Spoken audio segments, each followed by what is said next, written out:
Hello, friends. Are you prepared for more ridiculousness in the vein of South Park?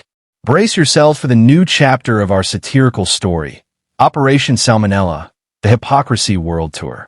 Rumor has it a tiny cable network out in Colorado thought the title was a bit too poisonous, so they decided to give it a politically correct makeover and now just name it Meghan Markle's Big Kitchen.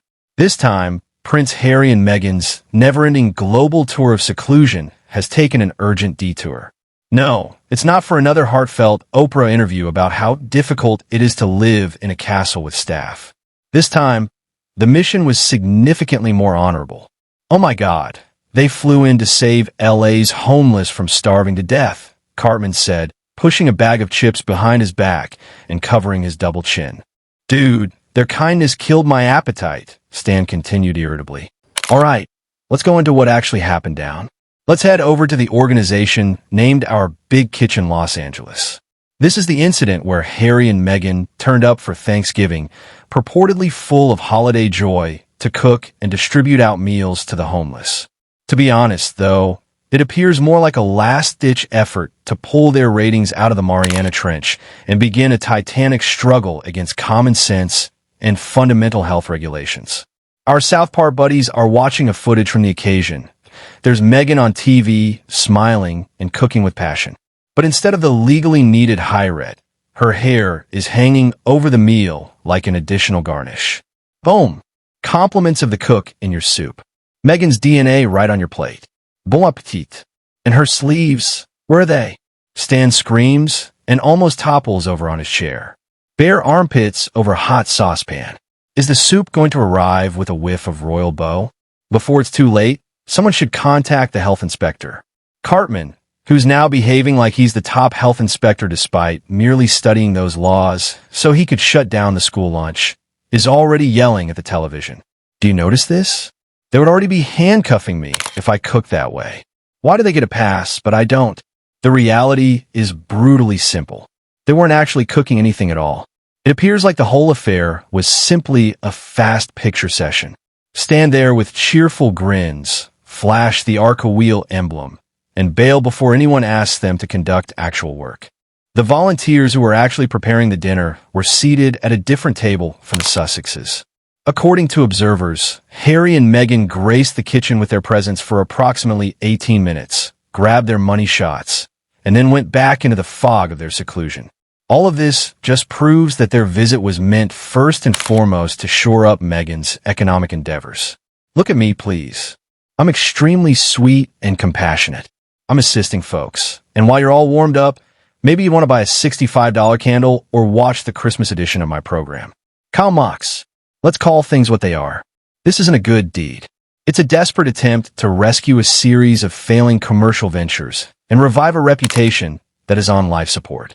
When your Netflix program doesn't even make the top 300, the streaming giant refuses to touch your jam, and the press continues questioning your weird habit of failing to return pricey equipment after production. You play any cards you have remaining. Meghan is practically turning a charity kitchen into her personal PR photo shoot. And who cares about health codes or genuinely assisting those in need? What matters is that everyone see the kind Duchess, accompanied by her family, assisting the destitute. Then Butters timidly chimes in. Oh gosh, dudes. I don't know. I believe Miss Markle is sort of charming. This Christmas, I would definitely get her jam for my mom. Butters, shut up. The others all shout at once. Indeed, Archie and Lilith also participated in the performance. However, as usual, their faces were hidden from view. And we're not talking about children inadvertently straying into a picture and then being blurred out. No, it's obvious that these photos were planned. Every angle was designed to conceal their faces. It seemed like every single frame was micromanaged. And what did we receive in the end? Another round of lovely fake shots. And clear attempt to obscure the recent photographs of the Wales babies. Oh right. Stan sneers. This whole event unexpectedly happened just after Prince George made his debut at the Royal Albert Hall. The Sussexes observed it and went, damn it, the Wales is out showed us again. Quick, bring the kids out here to cook some patties. There are even speculations that those were stand-ins rather than their own children. Yes, it is impossible to prove, but the reasoning is straightforward. What difference does it make if no one will ever see their faces? Who's truly standing there? However, the shocks didn't stop there. According to insiders, Meghan had been organizing this event for weeks, but she decided to keep the volunteers in the dark until the very last minute. The instant somebody walked in, the doors banged shut behind them. Everyone was asked to sign NDAs and turn their phones. It wasn't until then that the true reason for their gathering became apparent. Instead of aiding the homeless, they were basically transformed into unpaid extras, a suitable backdrop for Harry and Meghan that would later serve as ideal promotion for those very jams. It was much easier, according to another account. The so-called volunteers around the Sussexes were actually ordinary extras hired by a local casting agency. Their unusually well-groomed look gives it away. They don't appear like folks who've been slaving away in a smoky kitchen all day. It appears like the actual volunteers were discreetly pushed into the back room, so their worn-out faces wouldn't ruin the well-planned ambience of glitzy philanthropy. By the way, right before Thanksgiving, Meghan proudly presented her first hygiene disaster. The Duchess made the decision to instruct America in turkey cooking. But instead of a cooking masterclass, she provided a visual guide titled How to Give Your Guests an Unforgettable Evening on the Toilet.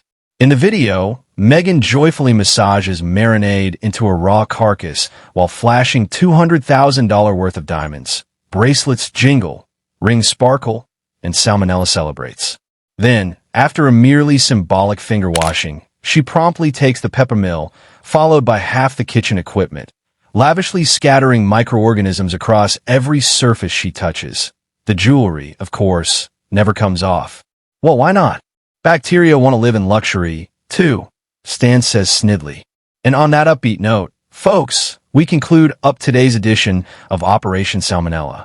Please hit the like button to let the algorithm know that you continue to abide by health codes. If you found our exploration of the world of charity Alameen, Markle enjoyable, click the bell, subscribe, and keep in mind that you shouldn't freak out if you discover a hair in your spread jar. Dude, calm down, as Cartman would say. It's just Meghan's new organic hair essence taste. Eat it with a grin after spending $35. Butter smiles broadly and waves goodbye, as usual. Dear viewers, I'm giving you all small air kisses. Pleasant, cheerful ones only for you.